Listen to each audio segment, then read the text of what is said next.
പ്രേമസ്വരൂപികളും ആത്മസ്വരൂപികളായിരിക്കുന്ന എല്ലാവർക്കും നമസ്കാരം.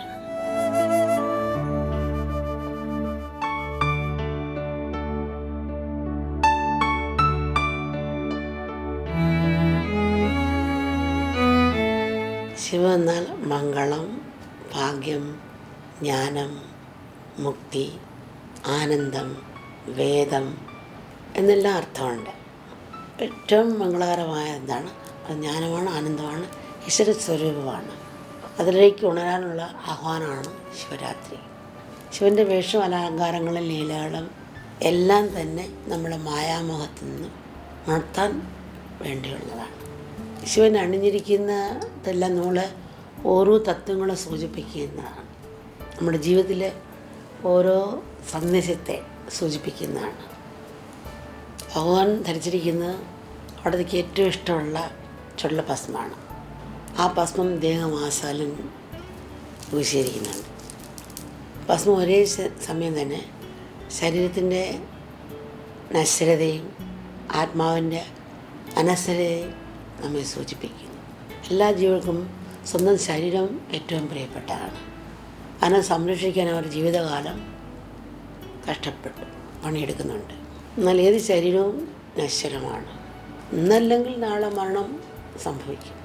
ഒന്നിൽ ദഹിച്ച് ഭസ്മായി തീരും, അല്ലെങ്കിൽ ദഹിച്ച് മണ്ണോട് ചേരും. അതുകൊണ്ട് നശ്വരമായ ശരീരത്തിരിക്കുമ്പോൾ തന്നെ അനശ്വരമായ ആത്മാവിനെ കണ്ടെത്താനാണ് അതിലൂടെ നമ്മൾ പരിശ്രമിക്കണം. നമ്മളെ കഴിവുള്ള പല രീതിയിലാണ് പുറത്തു കൊണ്ടുവരുന്നത്. ഇപ്പോൾ പേന എഴുതാണ്ടിരുന്നാൽ അല്ല മഷി ഉണങ്ങി പോകും. ഇപ്പോൾ സ്കൂളിൽ കുട്ടികൾ മത്സരം വയ്ക്കുമ്പം പ്രൈസ് മേടിക്കണമെന്ന് വെച്ചിട്ട് അങ്ങനെ മത്സരിക്കുക. അതൊരു മത്സരമാണ്. പക്ഷേ ആ മത്സരം കൊണ്ട് എന്താ കഴിവുകളെ പുറത്തു കൊണ്ടുവരാൻ സാധിക്കുകയാണ്. അതുപോലെ ചിലരുടെ വിമർശനമുണ്ട്, അത് നമ്മുടെ കഴിവുകളെ പുറത്തുണ്ട്. പറയുമ്പോൾ എബ്രഹാം ലിങ്കൻ്റെ ജീവിതം ഓർക്കുകയാണ്. അമേരിക്കൻ പ്രസിഡന്റായ എബ്രഹാം ലിങ്കനെ എപ്പോഴും വിമർശിച്ചുകൊണ്ടിരിക്കുന്ന ഒരാളുണ്ടായിരുന്നു. ലിങ്കൻ അദ്ദേഹത്തോട് യാതൊരു പ്രതികാരവും ഒന്നും ചെയ്തത് കണ്ടില്ല. അദ്ദേഹത്തെ അടക്കം എന്തെങ്കിലും ചെയ്യാത്ത എന്താണ്, അതിന് എന്താണ് കാരണമെന്ന് അമേരിക്കൻ പ്രസിഡന്റായ ലിങ്കനോട് ചോദിച്ചു. അയാളെ വിമർശിക്കുന്നതുകൊണ്ട് എനിക്ക് ഗുണമുണ്ട്. ഞാൻ തെറ്റിലേക്ക് പോകാതിരിക്കാൻ അയാളുടെ വാക്കുകൾ എനിക്കൊരു ഷെയർ കേസ് പോലെ ഉപകാരപ്രദമാകും. അയാളെ വിമർശിക്കുന്ന ഓർക്കുമ്പോൾ കുട്ടിക്കാലത്തുണ്ടായ ഒരു കുതിരയുടെ കാര്യമാണ് എനിക്ക് ഓർമ്മ വരുന്നത്. ഒരു മടിയൻ കുതിരയായിരുന്നു. തൊഴുത്ത് കെട്ടുമ്പോൾ അതിന് ചെല്ലുവെന്ന് ഉപദ്രവിക്കുമായിരുന്നു. ചെല്ലുവെന്ന് ഈ കുതിരയെ ഉപദ്രവിക്കുന്നുണ്ട്. അപ്പോൾ അതുകൊണ്ട് ഞാൻ ആ ചെല്ലിനെ കൊല്ലാൻ ശ്രമിച്ചു. അപ്പോൾ കുതിരയുടെ ഉടമസ്ഥൻ പറഞ്ഞ് വേണ്ട അത് അവിടെ ഇരിക്കട്ടെ, ചെല്ലവിടെ തന്നെ ഇരിക്കട്ടെ കുതിരയുടെ പുറത്ത്. അത് മഹാമടിയനായ ഒരു കുതിരയാണ്. അല്പം ചുറുകൊണ്ടാകാൻ അതിന് വളരെ ഉപകാരമായിരിക്കും. ഇങ്ങനെ ആരെങ്കിലും പറയുമ്പോൾ നമ്മളിലേക്ക് ഉണരാൻ ശ്രമിക്കണം. നമ്മൾ ഒരിക്കൽ ഒരു മുമ്പെന്ന് പറഞ്ഞ് അമ്മ ആശ്രമം ഫ്ലാറ്റുകൾ വൃത്തിയില്ല എന്ന് ആൾക്കാരെ പറഞ്ഞെന്നോട്. ശരിയെന്ന് പറഞ്ഞു. ഇപ്പം ബ്രഹ്മചാരിൻ്റെ മക്കളെ വിളിച്ച്, നിങ്ങൾക്കെല്ലാം ഓരോ ഡ്യൂട്ടി ഉണ്ടെന്ന് അറിയാം. മക്കളെ എത്ര പേരാണ് വന്നു പോകുന്നതെങ്കിൽ അത്ര ഒരാൾ പോയി 2 മുറി വെച്ച് വൃത്തിയാക്കി മക്കളെ പറയും. അപ്പം ഇന്ന് എത്ര പേര് വന്നു പോയാലും എല്ലാം വൃത്തിയായി തീർന്നു. അത് വൃത്തിയാക്കലും പ്രാവ് കയറി തൂർന്നുണ്ട്. ഇനിയിപ്പോൾ നമ്മൾ നെറ്റൂടെ അടിക്കേണ്ടി വരുന്നുണ്ട്. അപ്പോൾ ആ വിമർശനം കൊണ്ടാണ് ഇന്ന് ആയിരക്കണക്കിന് മുറികളിപ്പോൾ വൃത്തിയായി. അപ്പോൾ അതുകൊണ്ട് എല്ലാവരും അവയർനെസ് എന്ന് പറഞ്ഞ് ഞാൻ എല്ലാവർക്കും കൊണ്ട് മറ്റവരെ അവയർനെസ് വരുത്താൻ വേണ്ടി ചീത്ത വിളിക്കുന്നതെന്ന് പറഞ്ഞിട്ട് ഇപ്പുറത്തെ ഭാഗം മാത്രം എടുക്കുന്നവരുണ്ട്. അതിന് നല്ല വശം ചിന്തിക്കില്ല, തിരിച്ച് മാത്രം ചിന്തിക്കുന്നവരുണ്ട്. ഓരോ വിമർശനവുമാണ് ശരിക്കും ഇവിടെ ഓരോ കാര്യങ്ങൾ അമ്മയ്ക്ക് ശ്രദ്ധിക്കാൻ സാധിച്ചത്. അപ്പം നമ്മൾ അതിലൊന്നും വല്ലതും നല്ലതുണ്ടെങ്കിൽ സ്വീകരിക്കുന്നത് നല്ലതാണ്. നമ്മളിലേക്ക് ഉണരാനും നമ്മൾ ആത്മബോധത്തിലേക്ക് പോകണമല്ലോ. സ്വന്തമായി ഒന്നുമില്ല അലഞ്ഞു നടക്കുന്ന ഭിക്ഷുവിൻ്റെ രൂപത്തിലാണ് ശിവൻ പലപ്പോഴും പ്രത്യക്ഷപ്പെടുന്നത്. സുഖസമ്പത്തുകൾ എത്ര തന്നെ ഉണ്ടായാലും അതൊന്നും ആർക്കും എക്കാലവും സന്തോഷം തരികയില്ല. സമ്പത്തുകൾ നേടിയത് നിലനിർത്താനും വേണ്ടി പാടുപെടുന്ന മനുഷ്യൻ സ്വയം വിഡ്ഢിയായാണ് ചെയ്യുന്നത്. ഏറ്റവും കുറഞ്ഞുകൊണ്ട് തൃപ്തിപ്പെടാൻ ശ്രമിക്കുന്ന ഭിക്ഷുവാകട്ടെ അലൗകികമായ ആനന്ദം കൊണ്ട് എപ്പോഴും സമ്പന്നനാണ്. ഇതാണ് ഭിക്ഷാടനമൂർത്തിയായ ശിവൻ നമുക്ക് നൽകുന്ന സന്ദേശം. ശിവൻ്റെ ഓരോ തത്വങ്ങളും നമ്മളനുസരിച്ച് ജീവിക്കുക എന്നുള്ളതാണ്. ഉണർവിൽ നീ ജീവിക്കുക. രാത്രി നമ്മളെവിടെയെങ്കിലും ഇറങ്ങുമ്പോൾ ഒരു ടോർച്ചും കൊണ്ട് ഇറങ്ങിപ്പോകും. കാരണം കയറോ പാമ്പോ അല്ലെങ്കിൽ മുള്ളോ കല്ലോ ഉണ്ടെന്ന് മനസ്സിലാക്കി യാത്ര ചെയ്യാം. അപ്പോൾ ഈശ്വരനാണ് ടോർച്ച് നമ്മുടെ കയ്യിലുണ്ട്. ഈ അന്ധകാരത്തെ അതിജീവിക്കാൻ സാധിക്കും. ആ ടോർച്ചുകളിൽ എന്തൊക്കെയാണ് അത് ബാറ്ററി എന്ന് പറഞ്ഞാൽ പ്രവൃത്തിയിൽ വൃത്തികളാണ്. അപ്പോൾ അഹങ്കാരം ഉണ്ടല്ലോ നമ്മുടെ എന്ത് ഭാരമാണ്, വല്ലാത്ത ഭാരം. ആർക്കും നിലവനിക്കില്ല, ക്ഷമിക്കാൻ നമുക്ക് ശക്തിയില്ല. എല്ലാവരുടെ മുമ്പിൽ അതിനെയാണ് വളർത്തുന്നത്. അപ്പോൾ ഈ സാഹചര്യത്തെ നമ്മൾ എങ്ങനെ അതിജീവിക്കണം? ഏത് ദൗർബല്യത്തെയും വിവേകപൂർണമായ പ്രയത്നവും ഗുരുവിൻ്റെ കൃപയും കൊണ്ട് നമുക്ക് രക്ഷപ്പെടാൻ സാധിക്കും. പ്രവൃത്തിയിൽ വൃത്തിയാണ് അത് ശരിയുള്ള ഭക്തി. അത് ക്രമേണ അത് മനഃശുദ്ധിക്ക് കാരണമാകും. അതിലൂടെ അഹം ശിവം, ഞാൻ ശിവനാണ് എന്ന ബോധം തെളിയുന്നു. തിരുമൂർത്തികളുടെ ശിവനും വിഷ്ണു ബ്രഹ്മാവും 3 ശക്തികളല്ല, ഒരേ ശക്തിയുടെ 3 ഭാവങ്ങളാണ്. ബൾബും ഫാനും ഫ്രിഡ്ജും പോലെ 3 ഇലക്ട്രിസിറ്റി ഇല്ല, ഒരേ ഇലക്ട്രിസിറ്റി 3 തരത്തിൽ പ്രകടമാകുന്നു. അതുകൊണ്ടാണ് നമ്മുടെ ഋഷീശ്വരന്മാർ ഈശാവാസ്യമിതം സർവം എന്ന് പറയുന്നത്. ഈ പ്രപഞ്ചം ഈശ്വരൻ ധരിച്ചിരിക്കുന്ന വസ്ത്രമാണ്. അതിനുള്ളിൽ വസിക്കുന്നതും ഈശ്വരനാണ്. ഈ വിധത്തിൽ നോക്കുമ്പോൾ ഈശ്വരൻ ലോകം 2 ഒന്നാണ്. അതുകൊണ്ടാണ് വസുദൈവ കുടുംബം ലോകാ സമസ്ത സുഖിനോ ഭവന്തു എന്നൊക്കെയുള്ള ഉപദേശങ്ങളും പ്രാർത്ഥനകളും നമുക്ക് പകർന്നു നൽകുന്നത്.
കരുണ നീക്കണലേ ഗിരിമാറി ശരണം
കര കാണാത്തൊരു കരുണ അലയിളകും നൻപിൻ പെരുമാ നിലയറിയാത്ത നിതാന്ത നിയോഗം നിലയറിയാത്ത നിതാന്ത നിയോഗം അറിയുകയൻ ഗുരുവേ.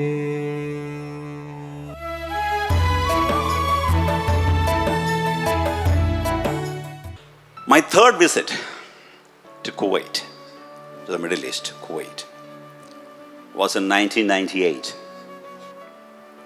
The night I reached to Kuwait, I noticed small boils on both my feet.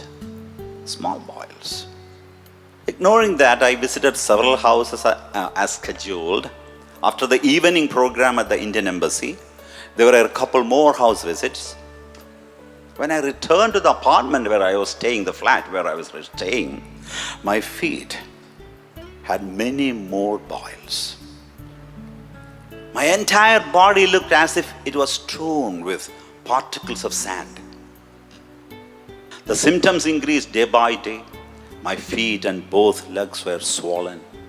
I couldn't walk, sit, lie down, sleep, eat, or do anything. And my whole body was burning as if on fire. The physical pain and the discomfort were extreme. The devotees and I knew that I needed immediate medical attention, especially as the condition remained undiagnosed and it was getting worse.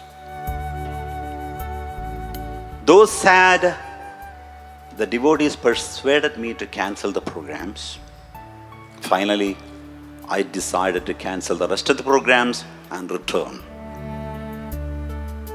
And within 45 minutes after that decision was made, those days, the cell phones were not so popular. I received a phone call from Amma on landline. Over the phone, Amma said, "Son, Amma knew that something bad was going to happen. And Amma knows that you are in pain. Amma knows that you are suffering." So I explained the situation and asked Amma, "Amma, shall I cancel the programs and come back?" There is a pause. And then Amma said, "അവിടുത്തെ മക്കള് വിഷമിക്കില്ലേ മോനെ? ശരീരസുഖം ഇല്ലെങ്കിൽ പോരെ, മോൻ്റെ ഇഷ്ടം. The children there will feel sad, won't they? The children there will feel sad, won't they? Come back if you are physically not well. As my son decides, as my son wishes." Only 3 sentences. The conversation was over. But just those few words over the phone created a sudden shift in my perception about the whole situation. My physical condition remained the same. It did not change. But my mind was so calm, relaxed, and peaceful. I didn't know what happened. Suddenly I realized the pain wasn't affecting me. I felt rejuvenated. I was overcome with a new energy, a new vision, as though I just received a pair of new eyes. It also dawned on me that Amma already knew and foresaw the inevitability of the situation. Her parting words before I left Amritapuri gave a clear indication. And just to jog your memory, Amma said something is not right. I don't feel like letting you travel now. But it is okay, don't worry, Amma is with you. Be careful. Don't take too many medicines. So now putting everything together and a few moments of contemplation helped me to unveil the inner meaning of Amma's message. Amma's message means the Amma inside of me. Because Amma already became part of me. I invited her, this happens to all of us. There are moments in our life. I was determined to stay and hold all the programs without cancelling even a single house visit. And it was a spontaneous decision. Amma helped me to understand that placing others and their happiness in front of my own is most important. Moreover, why should I be worried with Amma's assuring words, "Don't worry, Amma is with you"? I knew I was being protected. Yes, of course, I was sick. However, I stayed in Kuwait until the last day to complete the last program and the last house visit, and somehow made it back to India using a wheelchair in the airports, as I was too weak to even walk. I went straight to a devotee doctor's residence in Trivandrum, Dr. Shivakumar, as instructed by Amma. There I was attended by 2 renowned dermatologists, and the disease was finally diagnosed. I had developed Stevens-Johnson syndrome. The doctors were dumbfounded. They couldn't understand how I had survived. Stevens-Johnson syndrome is a very serious allergic skin condition that often causes death. Normally, patients are in the intensive care units for days on end. And if they survive, they're completely disfigured. But I walked in actually in the recovering phase, still walking and talking after doing 7 days of programs in Kuwait. And to top it off, there was no disfigurement. You don't see anything, right? This was in 1998. All because of Amma's infinite grace. Perhaps, my ability to surrender to the moment and listen to Amma's inner voice also contributed to minimizing the karmic effect of the experience. Some of you may be thinking, why did Amma stop me from traveling to Kuwait if she knew that I was going to suffer like this? Don't you? Yes. That would have been much easier, right? Rather than letting me go through that painful experience, correct? The question sounds logical, but only if we ignore the mystery aspect. You cannot. The mystery aspect, which is beyond our comprehension.